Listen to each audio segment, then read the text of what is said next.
చూడమ్మా, మా జర్నలిస్టులంతా మీతో ఉన్నాం. మీరేం భయపడకండి. మేము ఆల్రెడీ వాళ్ళని కాంటాక్ట్ చేయడానికి మా రూట్స్లో మేము ట్రై చేస్తున్నాం. ఇంతకు ముందు కూడా ఇలాంటివి జరిగాయి. జయదేవ్ గురించి వాళ్ళు ఎంక్వైరీ చేస్తారు. మా ఉద్దేశం ప్రకారం ఎటువంటి హాని చేయకుండా వదిలేస్తారు. మీరు వర్రీ కావద్దు. మీరు ధైర్యంగా ఉండండి సునీత గారు.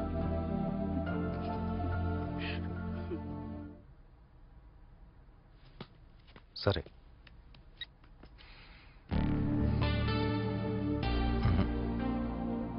మనం ప్లాన్ చేసిన కర్నూలు రూట్లో ఇప్పుడు నల్లమల చేయడం కష్టం. ఆ రూట్ అంతా సీల్ ఆఫ్ చేశారట. ఎవడో మన మీద ఇన్ఫర్మేషన్ ఇచ్చాడు. అయితే అన్న ఈ నల్గొండ మీకు వెళ్ళిపోతే అక్కడ యాజిటేషన్ జరుగుతుంది. పారామిలిటరీ ఫోర్సెస్ ఉన్నాయి.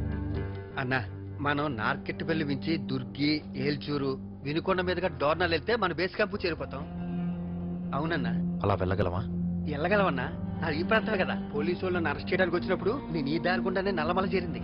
కాకపోతే 3 రోజులు అనుకున్నది 4 రోజులు పడుద్ది అంతే. ఒక్కరోజు ఎక్కువ. సరే, వెళ్దాం.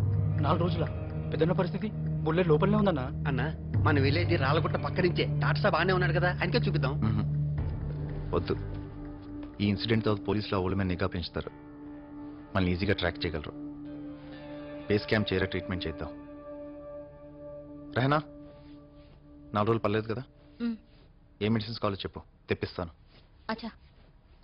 ఈ విషయం అజిత్కి ఇన్ఫార్మ్ చేస్తాను. నేను విరోధిని కాదు, నన్ను వదిలేయండి ప్లీజ్. నేను మీ విరోధిని కాదు, నన్ను వదిలేయండి ప్లీజ్. ఏంట్రా? నేను జంగా చేస్తున్న కరప్షన్, ఎక్స్ప్లోటేషన్ గురించి ఎక్స్పోజ్ చేశాను. నన్ను చాలా మంది యాంటీ ఎస్టాబ్లిష్మెంట్ అంటారు. Anti establishment? మా పోరాటానికి సపోర్ట్ గా ఒక్క ఆర్టికల్ రాసావా?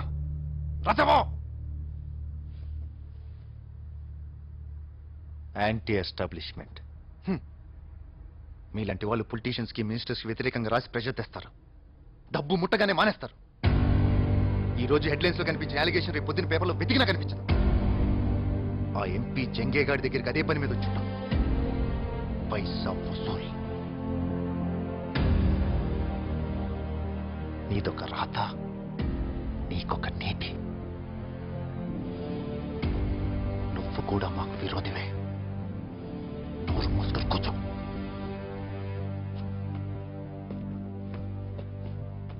వీణేం చేద్దాం మరి? సింపథైజర్ కాదని తెలిసింది కదా, చంపేద్దాం. బ్యాడ్ అవుతుందేమో.